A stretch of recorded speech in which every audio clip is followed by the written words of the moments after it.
Aj napriek tomu, že neoporuchujem klasickými automobilkami a skutočne som rád za každú skúsenosť, tak iste ste postrehli, že moje meno sa zväčša spája s exkluzívnymi automobilmi a ostatne aj na test mám väčšinou auto, ktoré je exkluzívnej značky. Žiaľ, Mercedes-Benz mi nechcel požičať ich pick-up, keďže ešte sa oficiálne nevyrába, preto sedím na streche ľudového auta. Áno, Volkswagen asi nie je možno na pohľad automobilka, ktorá by tým pádom spadala do môjho hľadačíka.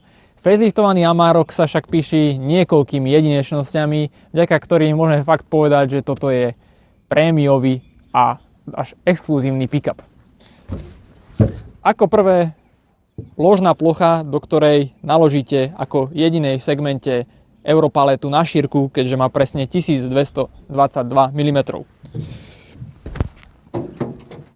Následne ťažné zariadenie, na ktoré viete zavesiť príves až do hmotnosti 3,5 tony, čo je tiež jedinečnosť. V základe máte pohon všetkých 4 kolies, ale s pripájateľnou nápravou. Avšak v tej najvyššej výbave je 4Motion spárovaný s permanentným pohonom všetkých 4 kolies a 8-stupňovou automatickou prevodovkou, čo je tiež jedinečnosť v segmente. Volkswagen následne tvrdí, že Amarok je najpriestranejší v interiéri v triede. A skutočne, keď si tu sadnete, tak sa cítite naozaj vzdušne. K interiéru sa dostanem ešte neskôr, keďže si zaslúži rozhodne špeciálnu pozornosť. Teraz prejdeme však k najväčšej podstate faceliftu, no a tá sa nachádza pod masívnou kapotou. Tu totiž tróni výhradne 6-valcový agregát TDI, čiže známy 3 liter z Q7 alebo iných Audi, respektíve Volkswagenov. V mojom prípade najsilnejšia verzia, čiže 164 kW a 224 koní. Jediný 6-válec medzi pick-upmi na našom trhu. Konkrétne tento kúsok je v najvyššej výbave Aventura, kde máte štandardne LED-kové svetla doplnené o Bixenony, veľmi efektné až 20-palcové disky, aj keď trochu rozmýšľam, či v tomto aute majú vôbec význam, rovnako ako tieto kolanice, ktoré len znemožňujú autu prejazd v teréne. No a ja som sa medzičasom dostal do Serede, konkrétne do vojenského cvičiska, ktoré som si prenajal za moje YouTube money, takže vám idem ukázať, čo takéto auto asi dokáže.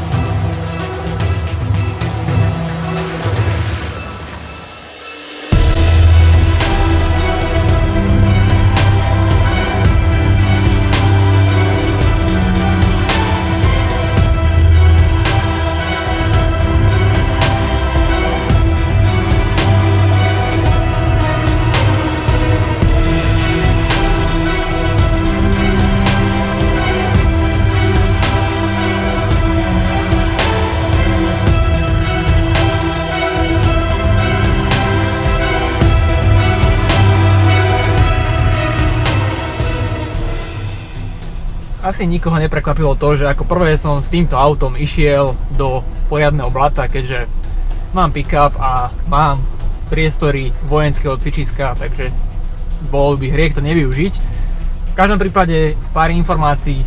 Z toho pohľadu vodiča vy prakticky nemáte žiadny pocit, že sedíte v nejakom špeciálnom aute, úplne nejaké bežné SUVčko, keďže nemáte tu ani redukciu, teda redukčnú prevodovku, máte tu klasický volič 8-stupňovej automatickej prevodovky, ktorý dáte do režimu drive a v zásade nič nerobíte, iba idete rovno.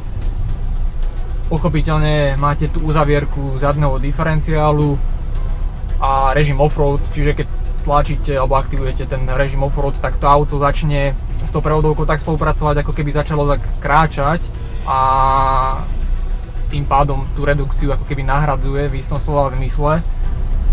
A v tých bežných situáciách vám toto auto vystačí úplne v tom, nazvem to, automatickom režime, že nemusíte nič riešiť, dáte iba do driveu, dáte offroad a to auto vlastne ide kde chcete. V konečnom dôsledku to ste mohli aj vidieť doteraz a momentálne to isté praktizujem stále.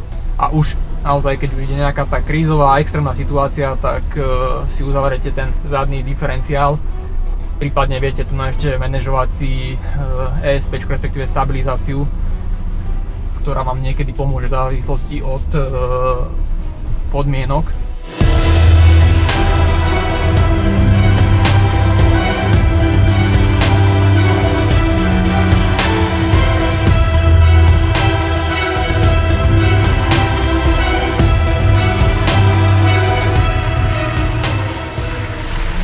Vzadu mám samozrejme stále listové pružiny, čiže to auto sa tak správa, nie je to také SUVčko, je pohodlné alebo komfortné, ale je to v inom slova zmysle.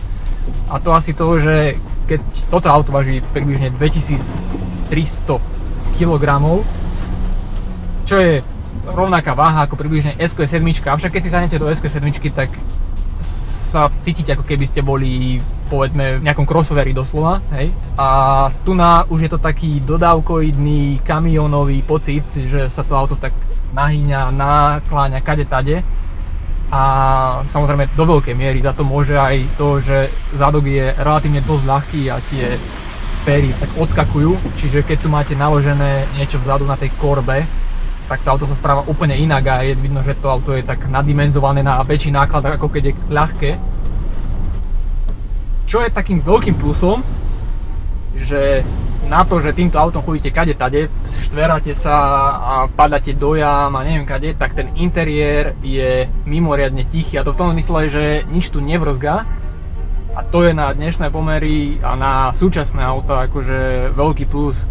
Sice dobre, to auto má najazdených cca 1000 km, ale na to, ako tu krížite nápravy a chodíte zo strany na stranu, tak tu nič nevrzgá, neškrípe, nepraská. Paráda.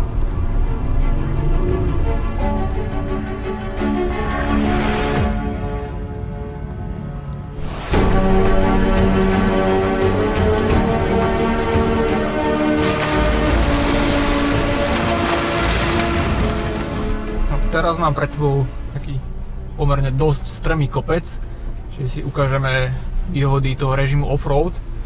Si aktivujem. Čiže hore úplne ako na štýl, keby ste mali redukciu, čiže idete hore, kráčate.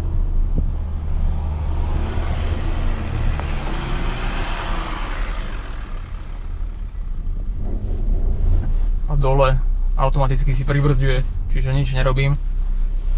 Zatočím v zásade volantom a po prípade pridávam rýchlosť, čím si zmanéžujete tú rýchlosť, ako budete zliezať kopec. Že bez toho, aby ste tu niečo stlačali alebo niečo nastavovali dodatočne, stačí vám naozaj jedine to tlačidlo off-road a tým pádom sa to auto zmení.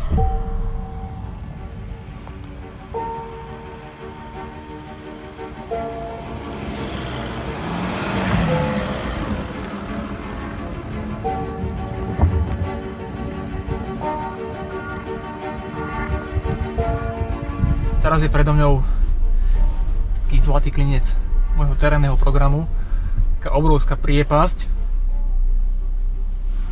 Mám režim off-road. Uzavriem si zadný diferenciál.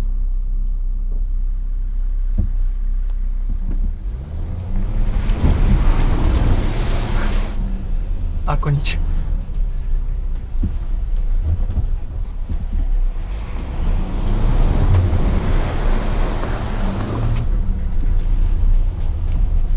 Úplne malina. Dajme si to ale z iného pohľadu. Aj keď to nie je súčasťou sériovej výbavy, tak Volkswagen Amarok má po facelifte aj takú vecičku, ktorá sa volá, že Offroad Assist, a je to akýsi autopilot v teréne, to nazvime. No a funguje asi následovne. Ideš. Čiže dávate povely rovno, teraz pomalšie trošku. Dobre, a teraz pridaj.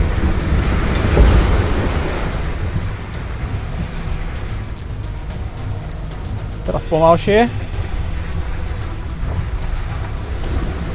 A pridaj.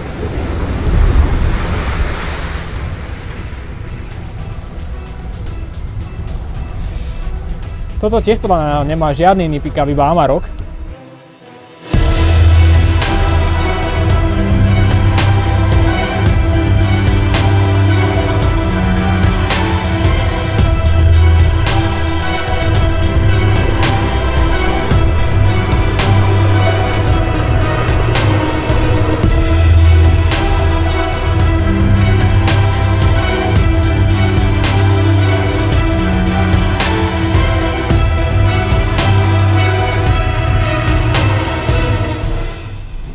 normálne baví chodiť cez to blato.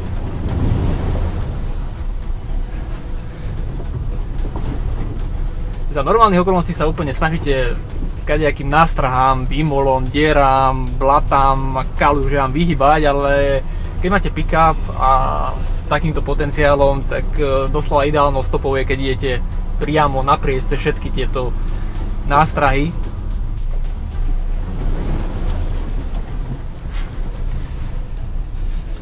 No a využijeme môj intergalaktický strih a presúňme sa teraz niekde inde. Áno, v sklonku sekundy som Amarok umyl, vymenil počasie a dostal sa zároveň tam, kde viem naplno prevetrať jeho srdce. Nutné je povedať, že i keď ide o známy agregát z Q7, jeho vnútornosti prešli značnou úpravou kvôli nasadeniu v ťažších podmienkach. 3 liter tak vyfasoval vodou chladené turboduchadlo, oddelené chladiace okruhy či dokonca funkciu Overboost. Tá vie krátkodobo pridať ďalších 20 koní, ak potrebujete v momente maximálnych záťah.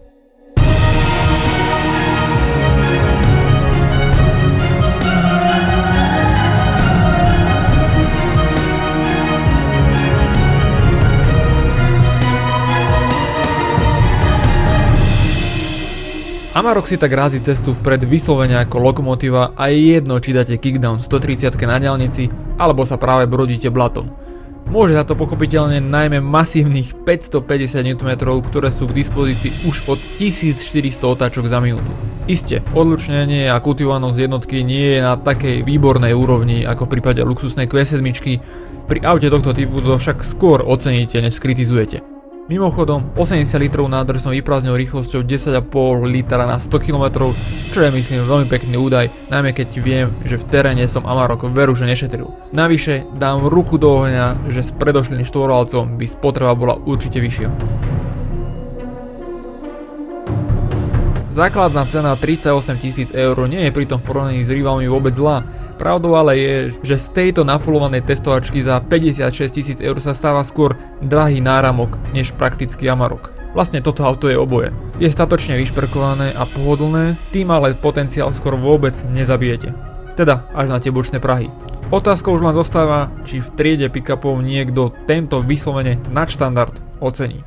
Tak či onak, pokochajte sa ešte.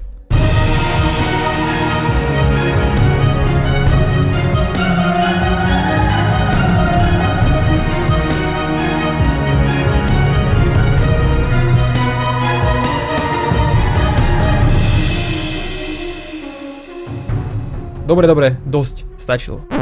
Ešte predtým, ako sa rozlúčime, sľúbený pohľad do interiéru, keďže ten Volkswagen povýšil rozsiahlym faceliftom na úplne nový level medzi pracovnými pick-upmi.